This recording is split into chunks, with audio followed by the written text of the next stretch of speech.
శ్రీమాత్రే నమ. జై గురు దత్తాత్రేయ నమ. ఈ వీడియోలో మనం డిసెంబర్ 15వ తారీఖు నుంచి 21వ తారీఖు మధ్యలో జరగబోయే వారఫలాలు మేషరాశి వారికి ఏ విధంగా ఉండబోతున్నాయి అని పరిశీలించినప్పుడు, ముందుగా మేషరాశి వారికి ఈ పక్షంలో ఏర్పడినటువంటి మార్పు, భాగ్యస్థానంలోకి రవి రావడం జరిగింది. ఇంచుమించుగా మనకి సోమవారం నుంచి భాగ్యస్థానంలో రవి సంచారం జాతకుడికి ఒక విధమైనటువంటి అదృష్ట యోగం అన్నది ప్రారంభం అవడం జరుగుతూ ఉంటుంది. ఎప్పుడైతే రవి భాగ్యస్థానంలోకి వచ్చాడో ఈ మేషరాశి వారికి ప్రభుత్వానికి సంబంధించినటువంటి కార్యక్రమాల్లో విజయం లభిస్తూ ఉంటుంది. తనలో కాన్ఫిడెన్స్ లెవెల్స్ బాగా ఎక్కువగా పెరుగుతాయి. ఒక విధమైనటువంటి దైవభక్తితో, అతని యొక్క ఆత్మవిశ్వాసంతో వ్యక్తిగతంగా విజయం సాధించే విధంగా ఈ గ్రహస్థితి అనుకూలిస్తుంది. ముఖ్యంగా ఎవరైతే విదేశ ప్రయత్నాలకు కానీ, దూర ప్రాంతంలో ఉన్నటువంటి వారి బంధుమిత్రులను కలుసుకునే ప్రయత్నం చేసుకున్న వారికి కూడా ఈ గ్రహస్థితి చక్కగా అనుకూలించే అవకాశం ఉంది. ఎవరైనా ఈ విదేశ ప్రయత్నాలు చేస్తుంటే ఈ సమయంలో వారు చేసుకోవడం వల్ల ఇంచుమించుగా ఒక నెల రోజుల లోపలనే మీ యొక్క కార్యక్రమాలు నెరవేరే అవకాశం ఉన్నది. ఇక అష్టమ స్థానంలో బుధగ్రహ సంచారం జాతకుడికి రహస్యంగా చేసే కార్యకలాపాలు, రహస్యంగా మిత్రులను కలుసుకుని రహస్య కార్యక్రమాలు చేయడం, ధన సంపాదన కొరకు ఏదో ఒక పథకాన్ని వేయడం, కొత్త విషయాలు తెలుసుకోవడం, పరిశోధన జ్ఞానం లాంటివి వచ్చే అవకాశం ఉంది. జాతకుడికి వ్యక్తిగతంగా కొత్త విషయాలు తెలుస్తాయి. అతను రహస్యంగా ఉంచాలనుకున్న విషయం 10 మందికి తెలియడం వల్ల కొంతవరకు తన వ్యాపార వ్యవహారాలు, వ్యాపార రహస్యాలు బయట వారికి తెలిసే అవకాశం ఉంది.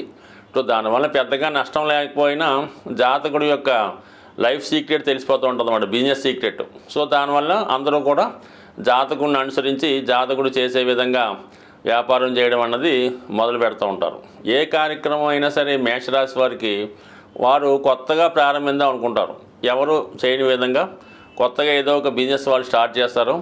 ఆ స్టార్ట్ చేసిన కొన్నాళ్ళకే, ఒక సంవత్సరం తిరగకుండానే అదే రంగంలో చాలామంది కొత్తవారు ప్రవేశించి ఈయనకి పోటీగా రావడం జరుగుతూ ఉంటుంది. సో ఎక్కువగా ఈ రాశి వారికి అయిన వాళ్ళ వల్ల, స్నేహితుల వల్ల, దగ్గర బంధువుల వల్ల ఎక్కువగా ఇబ్బందులు రావడం జరుగుతూ ఉంటుంది. అలాగే జాతకుడు ఎంత ధనం సంపాదిస్తే అంతమంది శత్రువులు తయారయ్యే అవకాశం ఉంది. ఇతను సంపాదించిన ధనమే వీరికి శత్రువులుగా మారే అవకాశం ఉంది. ముఖ్యంగా ఇతనికి ఎప్పుడన్నా సరే స్నేహితుల వల్ల, అన్నదమ్ముల వల్ల, రక్త సంబంధికుల వల్ల ఇబ్బంది ఎప్పుడు ఉండే అవకాశం ఉంటుంది. కాబట్టి ఈ విషయంలో జాతకుడు తన యొక్క సంపాదన నెలకి ఎంత సంపాదిస్తున్నాడు, లేదంటే ఈ డీల్ చేయడం వల్ల ఎంత వస్తుంది అనే విషయాన్ని కొంత సీక్రెట్గా వస్తూ ఏదో సాధారణంగానే ఉండాలి తప్ప తన యొక్క స్థాయిని పెంచే విధంగా ప్రవర్తించడం కానీ, ధనాన్ని ఎక్కువగా 10 మందికి తెలిసే విధంగా విచ్చలవిడిగా ఖర్చు పెట్టడం వల్ల కంపల్సరీగా కొంత ఇబ్బందులు లాంటివి ఏర్పడే అవకాశం ఉంది. కాబట్టి పొదుపుగా, ఒబ్బిడిగా, జాగ్రత్తగా ఉంటే ఖచ్చితంగా అనుకూలంగా ఉంటుంది. ప్రస్తుతం మరి ధనస్థానంలోకి వచ్చినటువంటి గురు భగవానుడు ప్రభుత్వ సంబంధించిన విషయాల్లో ప్రభుత్వ పథకాలు మీకు అనుకూలంగా రావడం కానీ, అలాగే ప్రభుత్వ రంగ సంస్థల్లో అయిన రుణాలు ప్రయత్నం చేస్తుంటే రావడం కానీ, ప్రభుత్వ కాంట్రాక్టులు కానీ వచ్చే అవకాశం ఉంది. అలాగే కుటుంబంలో ఏదో ఒక శుభకార్యం కానీ, వివాహ వేడుక కానీ జరిగే అవకాశం ఉంది. ఈ వారంలో ఎక్కువగా మీ గృహంలోకి బంధుమిత్రులు ఎక్కువగా సందర్శించడం, వారికి మీరు తగు విధంగా సత్కరించడం, విందు వినోదాలు లాంటి ఏర్పాటు చేయడం, ఏదో ఒక శుభకార్యంలో ఈ వారం మీరు పాల్గొనే అవకాశం ఉంది. బట్ ఏదైనా అటు భాగ్యస్థానం, ఇటు ధనస్థానం రావడం వల్ల కుటుంబంలో వ్యక్తిగతంగా మీకు కానీ, మీ కుటుంబంలో ఒకరికి కానీ అది వివాహ ప్రయత్నం నెరవేరడం కానీ, విదేశ అవకాశాలు రావడం కానీ జరిగే అవకాశం ఉంది. సో ఇది అనుకూలంగానే ఉంది. బట్ ఏంటంటే 12వ స్థానంలో రాహుగ్రహం మాత్రం ఎప్పుడు కూడా మీ జీవితంలో ఒకటి అనుకుంటే ఇంకోటి జరుగుతూ ఉంటుంది అన్నమాట.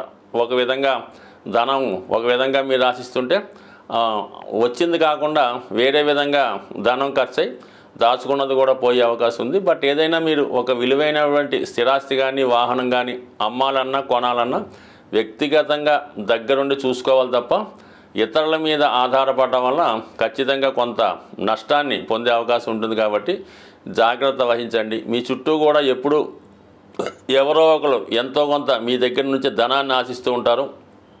అటువంటి వారి నుంచి కొంత జాగ్రత్త వహిస్తే మంచిది.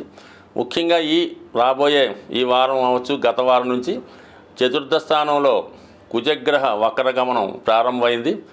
మీ మేషరాశి వారికి అష్టమాధిపతిగా ఉన్నటువంటి కుజుడు చతుర్థ సంచారం వల్ల అంటే మీరు ఏదైనా స్థిరాస్తులు, భూములు అమ్మే ప్రయత్నం చేస్తే ఖచ్చితంగా అవి సక్సెస్ అయ్యే అవకాశం ఉంది. అలాగే ఎవరైతే ఉన్న ప్రాంతం నుంచి వేరే ప్రాంతం మారదామనుకున్నారో, స్థానచలనం కోరుకునే వారికి తప్పనిసరి పరిస్థితుల్లో స్థానచలనం జరిగే అవకాశం ఉంది. జాతకులు ఏ రాశి వారైనా వారి యొక్క గ్రహస్థితిని అనుకూలంగా మార్చుకోవడానికి, గ్రహాల యొక్క దోషాల నుంచి బయటపడడానికి ప్రతీ నెల కూడా ఏదో ఒక కార్యక్రమాలు, ఏదో ఒక పుణ్య రోజులు రావడం జరుగుతూ ఉంటుంది.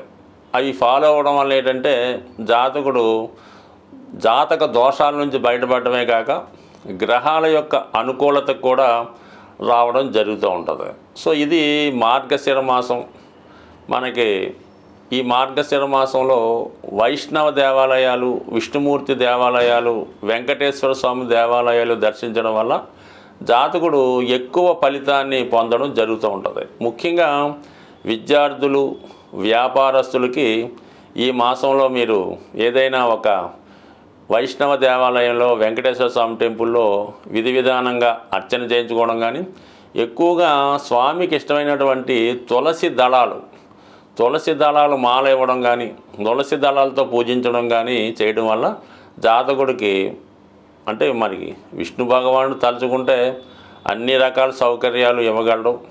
అలాగే జాతకం దోషాలతో సంబంధం లేకుండా ఎంత ఐశ్వర్యాన్ని ఇవ్వడం జరుగుతుంటుంది. కాబట్టి ఈ మాసంలో విష్ణుమూర్తి ఆరాధన అన్నది చాలా ఇంపార్టెంట్గా ఉంటుంది. కనీసం ఒక గురువారం కానీ, ఒక శనివారం కానీ ఈ విధంగా చేసుకోవడం వల్ల జాతకుడు తన దోషాల నుంచి బయటపడతాడు. అయితే ఈ వారంలో మనకి ఈ 18వ తారీఖున అంటే పౌర్ణమి వెళ్ళిన తర్వాత సంకష్టార చతుర్థి రావడం జరుగుతుంది. ఇది విఘ్నేశ్వరుడు సంబంధించింది కాబట్టి, అంటే ఏదైనా ఒక దేవుడు కానీ, ఒక దైవం కానీ, ఒక వరం కానీ, ఒక దేవత కానీ, నవగ్రహాలు కానీ జాతకుడికి అనుకూలంగా ఇవ్వాలన్నా, ఒక వరాన్ని ఇవ్వాలన్నా కూడా విఘ్నేశ్వరుడు యొక్క అనుమతి తప్పనిసరిగా ఉండాలి. విఘ్నేశ్వరుడికి అనుమతి లేకుండా ఎవరు ఏ దేవత కూడా జాతకుడిని అనుగ్రహించలేదు. అలాగే జాతకుడు కూడా ఫలితాన్ని పొందలేకపోతుంటాడు. అందుకని భగవంతుడు ఇచ్చినవి మనకు పొందాలంటే కంపల్సరీగా విఘ్నేశ్వర ఆరాధన తప్పనిసరి.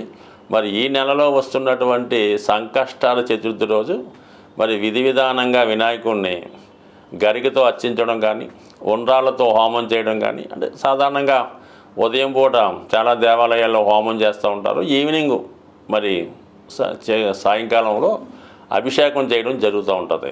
ఈ అభిషేకం చూడడం వల్ల కూడా దోష పరిహారం అవుతుంది. కాబట్టి చేయలేని వారు అభిషేకాన్ని వీక్షించడం, అది కుదరని వారు ఇంట్లో గణపతి ఫోటో ముందు గరికతో కనీసం అష్టోత్తరంతో పూజ చేసుకున్న శీఘ్రంగా చిన్నగా పూజ చేసిన కేవలం సంకల్పం మాత్రాన అనుగ్రహించే దేవత